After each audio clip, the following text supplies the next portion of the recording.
Profile. அது தேவையில்ல. இந்த கிரீம் இப்போ எனக்கு வித்து காட்டுங்க பாப்போம். என்ன மேடம் இது? உங்க கிரீம் உங்ககிட்ட விக்கணுமா? இந்த கம்பெனி உங்களோடதாச்சே. இது உங்களோட சேல்ஸ் எபிலிட்டியை செக் பண்றதுக்காக. ஓ, ஓகே மேடம். இந்த கிரீம் யூஸ் பண்ணா ரொம்ப நல்லா இருக்கும். ஹலோ கண்ணா. கண்ணா இல்ல மேடம், பாலு. ஹலோ, இது வீடு வீடா போய் விக்கிற சோப்போ இல்ல டிட்டர்ஜென்ட்டோ இல்ல. அந்த காலத்து மார்க்கெட்டிங் பண்றதுக்கு கருப்பா அசிங்கமா இருக்கவங்கள வெள்ளையா அழகா மாத்திருவோன்னு மார்க்கெட்டிங் பண்ணணும். மேடம், சார் மாதிரி எல்லாரும் இப்படிதான் யோசிக்கிறாங்க. நாம டிவி ஆன் பண்ணா போதும், கருப்புனா அசிங்கம், வெள்ளனா அழகு. மத்த காம்படிட்டர்ஸ் மாதிரி நாமளும் கேவலமா மார்க்கெட் பண்ணுமா? நாமளும் அதே போய் சொல்லணுமா? நம்ம ப்ராடக்ட்ஸ பொறுத்தவரை வெள்ளை ஆவீங்கன்னு இல்லாம அழகா ஆவீங்கன்னு சொல்லுவோம். Madam, stop thinking white, let's think beautiful madam. Super, amazing caption. Genuinely, I appreciate the way you think.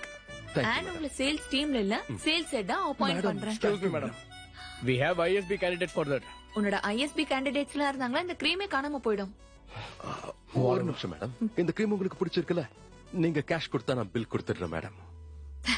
Super Balu, that's the spirit. So Balu, your salary will be 12 lakhs per annum. 12 lakhs per annum. கஷ்டப்படாதீங்க, 1 lakh per month. Madam, madam, thank you madam, thank you so much madam. என்னாச்சு? Madam, எங்க middle class கஷ்டம் உங்களுக்கு எப்படி தெரியும்? எங்க அப்பாவோட ஆசைலாம் நிறைவேறிடுச்சு madam. thank you madam. Good, I will see you tomorrow. Of course madam, thank you madam, thank you.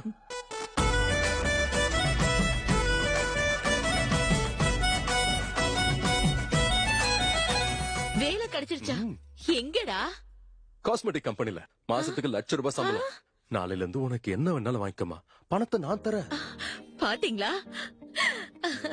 ஐயோ, நான் சொன்னேன்ல, ஒரு நாள் இல்லாட்டி ஒரு நாள் இவன் தான் என்ன பாத்துக்குவான்னு சொன்னேன்ல.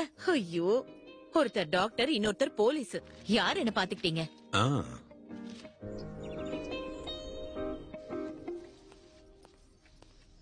என்னமா சார் என்ன வேலைக்கு போயிட்டாரா? இல்லங்க, ரெடி ஆகுறான். சரிம்மா, வேலைக்கு போக ஆரம்பிச்சிட்டான்ல, அவனுக்கு இந்த 10,000 ரூபாய் கொடுத்துரு. புது ட்ரெஸ் ஏதாவது எடுத்துக்கிட்டோம். அதெல்லாம் நேத்தே வாங்கிட்டாங்க. பணம் எங்க இருந்து வந்தது? எதிர் வீட்ல இருக்க பத்மநாபன் பையன் கிட்ட 40,000 ரூபாய் கொடுத்துருமான்னு என்கிட்ட கொடுத்தாரு. அத வச்சு வாங்கிக்கிட்டான். என்கிட்ட ஒரு வார்த்தை கூட கேட்கல. ஓ, பையனா நீங்களா? ஐயோ, நான் பையனதும் நம்ம பையன்னு நினைச்சிட்டேங்க. என்னோட சர்வீஸ்ல உங்கள மாதிரி திருட்டு பசங்களை நான் பார்த்ததே இல்லம்மா.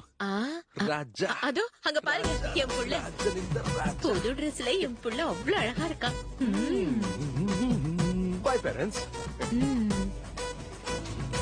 டேய் நில்லு, கொஞ்சமாவது புத்தி இருக்காடா உனக்கு? என்னடா இது பேண்ட்? ஏதோ திருநாய் கூட சண்டை போட்ட மாதிரி இந்த அளவுக்கு கிழிஞ்சிருக்கு. அப்பா, ஒரு பேண்ட்டுக்கு 2 மீட்டர் துணி எடுக்கிறீங்களே, அப்படி இல்ல. வாங்கும்போது டார்க் ப்ளூவா, தோச்சதுக்கு அப்புறம் லைட் ப்ளூவா மாறுது. அந்த கதெல்லாம் இங்க இல்ல. பெர்ஃபெக்ட்டான டெக்னீஷியன்ஸ், ஹேண்ட்ஸமான டிசைனர்ஸ் பார்த்து பார்த்து தச்ச Dress தான் இது. It's a brand dad.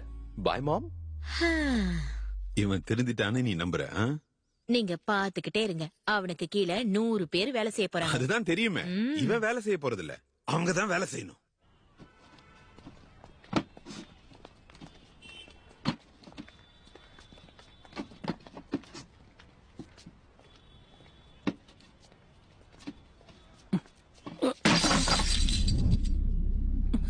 டேய், அறிவு கட்ட முட்டா பையல, பயம் விட்டு போச்சா?